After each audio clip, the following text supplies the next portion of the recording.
Pagkatapos, biglang pumasok sa kwarto ang ama ni Jiang Bei at sinipa siya. Sobra akong naghirap para ayusin ang kasal na yan para sa'yo. Tapos sinayang mo lang lahat. Simula ngayon, hindi ka pwede lumabas ng kwartong ito. Tumutol si Jiang Bei, tatay, sige na, hindi na ako lalabas, pero bakit nyo naman iniwan dito ang matabang ito kasama ko? Sagot ng kanyang ama, alam kong tatakas ka sa unang pagkakataong may pagkakataon ka, kaya siya ang magbabantay sa'yo. Eto, kunin mo itong cultivation technique, umupo ka at mag-practice ng maayos. Naisip ni Jiang Bei, gusto pala nila akong mag-training ng seryoso, dagdag pa ng kanyang ama. Isa pa, simula ngayon, wala ka nang matatanggap na baon, masyado ka nang naging spoiled sa marangyang buhay. Ngayon, magsisimula na ang buhay pulubi mo. Agad na kumatok si Jiang Bei sa pinto. Tatay, anak niyo pa rin ako, paano niyo magagawang tratuhin ako ng ganito? Magseseryoso na ako sa cultivation, promise, pero bigyan niyo naman ako ng pera. Malamig na sagot ng kanyang ama, hanggat hindi mo naayos kahit isang teknik, ni isang barya hindi mo makukuha.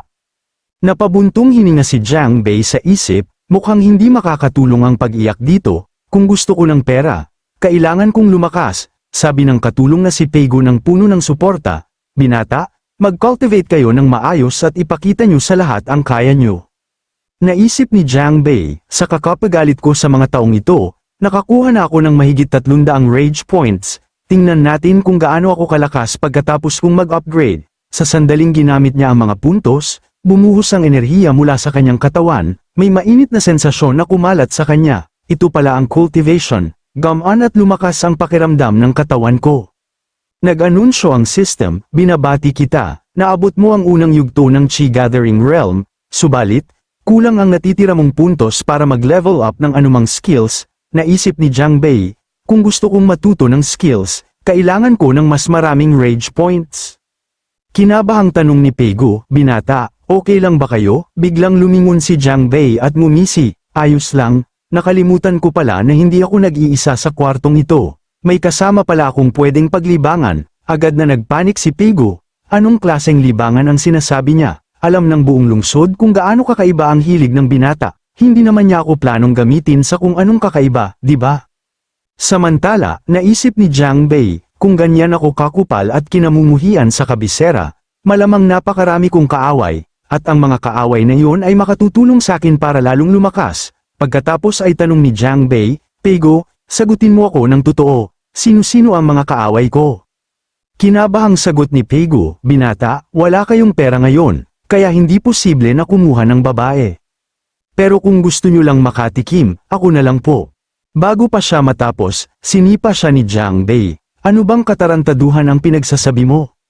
Tinatanong ko kung sino ang mga kaaway ko. Agad na humingi ng tawad si Peigo, binata, patawarin niyo ako, sa personalidad niyo, sa totoo lang, bawat ikalawang tao sa lungsod ay kaaway niyo, pero dahil sa katayuan ng pamilyahan, walang naglalakas loob na magsalita ng hayagan, pero kung ang pinakamalaking kaaway niyo ang pag-uusapan, tiyak na yun si binatang Chenju, galit na galit sa inyo ang taong yun. Ngumisi ng masama si Jiang Bei, perpekto, magiging masaya ngayong araw, dalhin mo ako sa kanya. Nagpanik si Peigo, binata, mahigpit na ipinagbawal kayo ng patriarch na umalis ng bahay, kapag nakatakas kayo, malalagot din ako. Lumipat ang eksena sa Yudo Restaurant, isang waitress ang nag-anunsyo, dumating na si Miss Yan sa Liuyun City. Bilang pagdiriwang ng kanyang pagdating, inihanda namin ang espesyal na handaan na ito. Nabalitaan namin na ang Liuyun City ay puno ng magigiting at matatalinong batang iskolar, kaya inaasahan namin na ang isa sa mga batang Panginoon dito ay maghahandog ng magandang tula para sa aming dalaga. Ang tema ngayong araw ay mga bulaklak. Maaari kayong magbigkas ng tula o kaya na may kumanta ng awitin. Sinumang may pinakamahusay na pagtatanghal ay makakasama ng dalagang yan sa pagkanta. Nang marinig yun, naging masigla ang lahat. Miss Yan, bigyan niyo kami ng pagkakataon, kaya naming gumawa ng napakagagandang tula.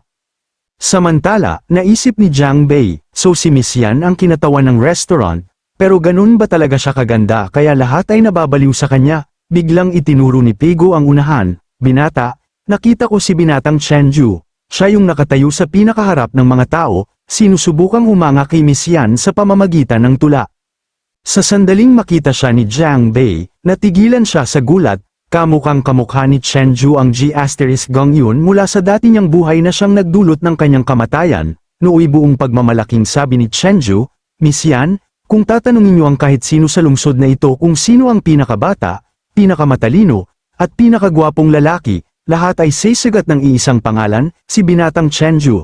Kaya ako ang mauunang gagawa ng tula para sa inyo. Pumihil ng kamao si Jiang Bei at naisip, nagpapanggap na masaya ang tadhana. Sa dati kong buhay, pinatay ako ng patapo na ito ng walang dahilan, at ngayon, sa buhay na ito, kaaway ko na naman siya. Kung ganoon, sabay ko nang babayaran ang dalawang buhay. Pauunawain ko sa kanya kung ano ang tunay na kahihiyan. Sandaling ngumiti ang kasambahay at nagtanong, Binatang Chenju, tila napakalakas ng loob ninyo ngayong araw. Maaari ko bang itanong kung ano ang paborito ninyong bulaklak? Naisip ni Chenju, ito ang una kong pagkakataong mapalapit kay Miss Yan. Ibibigay ko ang lahat para walang ibang magkaroon ng pagkakataon. Pagkatapos ay buong pagmamalaking sabi ni Chenju, ang paborito kong bulaklak ay ang peonies, napaka-nobel ang bulaklak, katulad ko. Biglang sabi ni Jiang Bei mula sa gilid, hindi ka bulaklak, ikaw ay bubuyog, yung tipong isang higop lang ubos ang isang hardin. Anong alam mo sa bulaklak? Tumingin ng masama si Chenju sa kanya, Jiang Bei, sinong tinatawag mong bubuyog? Ngumisi si Jiang Bei at sumagot, tinawag kitang bubuyog dahil tila kilalang kilala mo ang bulaklak, bagay na bagay sa iyo ang titulong yan. Nag-anunsyo ang system, matagumpay mong pinagalit si Chenju, gantimpala, 20 rage points. Nagpatuloy si Jiang Bei, alam mo, nung ipinanganak ka, malamang sobrang nagulat ang tatay mo. Nagtaka siya kung paano nagkaroon ng kakaibang pangit na nilalang sa kanyang bahay, at ngayon, gusto mo pang magbigkas ng tula tungkol sa bulaklak, kamukha mo na nga mismo ang isa. Pero ang bulaklak na kamukha mo ay marigold. Galit na sabi ni Chenju, Jiang Bei, tumigil ka sa pagsasabi ng walang kwenta sa harap ng lahat. Tumawa si Jiang Bei, bakit ba ako titigil? May monopolyo ka ba dun? Nakatayo ka dito na nagpapanggap na scholar habang sinungaling ka sa lahat. Kapag narinig ng mga taong ito ang tula mo, mamamatay sila sa gulat. Inililigtas ko pa nga ang mga buhay sa pagpigil sa iyo. Paano kung mawala ng pag-asa sa bulaklak si Miss Yan dahil sa pangit mong tula? Pinuprotektahan ko ang lahat dito. Sa walang tigil na pang-iinsulto ni Jiang Bei, labis na nagalit si Chenju, nag-anunsyo ang system, nakakuha ka ng karagdagang 50 rage points. Galit na humakbang si Chenju, Jiang Bei, lumalakas ang loob mo paano mo nagawang hiyain ako sa harap ng maraming tao? Tumugon si Jiang Bei nang may pang-uuyam, akala ko ba mahilig ka sa bulaklak, at hindi ba sinabi mo na marangal ang ugali mo? Bakit ka nanunugod sa harap ng lahat?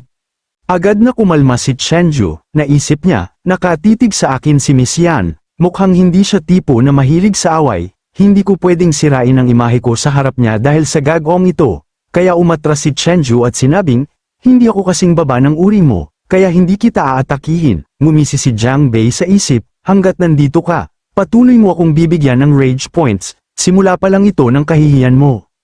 Lumapit si Chenju kay Miss Yan at sinabi, Miss Yan, magbibigkas na ako ng tula tungkol sa rosas. Ang unang bagay tungkol sa rosas ay maganda ito, katulad nyo. Bago siya makapagpatuloy, muling sumabat si Jiang Bei, at ang tinik ay perpektong kumakatawan kay Chenju. Alam mo ang pagkakaiba ng rosas at Chenju, ang rosas ay maganda, si Chenju ay basura. Noong unang makita siya ng kanyang ama, malamang nahimatay agad. At ang rosas at si Chenju ay may iisang bagay na magkapareho, pareho silang may amoy, ang pagkakaiba, ang bango ng rosas ay nakakapagpainit ng puso, samantalang ang amoy ni Chenju ay pwedeng magpa-ospital sa iyo. Pumutok sa tawanan ng buong tao, bamulong ang lahat, ang galing ng humor ni Binatang Jiang Bei, hinamak si Binatang Chenju habang pinag-uusapan ang bulaklak, galit na sumigaw si Chenju, Jiang Bei, sumusubok akong magbigkas ng tula. Hindi mo ba maintindihan na ginugulo mo ako? Sagot ni Jiang Bei nang walang pakialam, sige, hindi na kita guguluhin, pero tawagin mo muna akong tatay. Pagkatapos, biglang tinurok ni Jiang Bei si Chenju gamit ang kanyang patpat. Nag-anunsyo ang system, nakakuha ka ng 100 rage points mula kay Chenju. Masayang naisip ni Jiang Bei, napakaraming rage points ang binibigay sa akin ni Chenju. Sa ganitong bilis, malapit na akong mag-level up. Samantala, ngumiti si Miss Yan at sinabi, sa totoo lang, hindi ka panipaniwala ang sense of humor ni Binatang Jiang Bei, mahirap na nga ang gumawa ng tula at awit, pero ang magpatawa ng tao ng biglaan ay mas mahirap, Tanging ang may matalas na isip lamang ang makakagawa niyan. Nais kong anyayahan si binatang Jiang Bei na makipag-usap sa akin ng personal. Kung magsasabi pa siya ng mas maraming biro na tulad nito, mas magiging maganda ang buong araw ko.